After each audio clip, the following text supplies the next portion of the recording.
Welcome to Fresa Technologies blogs. We'll be looking at how to create COA types.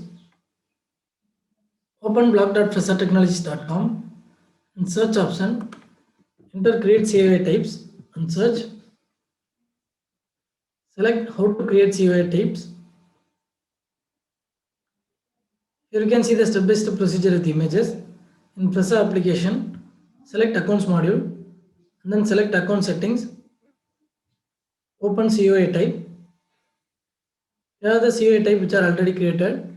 To create new COA type, click the create button and enter the required details. Then click save. Then the COA type will be created successfully. This is the process. Let's see this in Fresa Application. Open Accounts module. Scroll down. Select Account settings. Then select COA type. Here are the COA type which are already created. To create new COA type, click the create button in the top right corner. Enter the required details.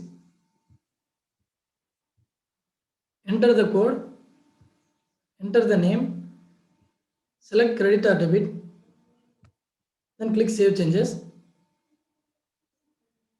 Now the COA type has been added successfully.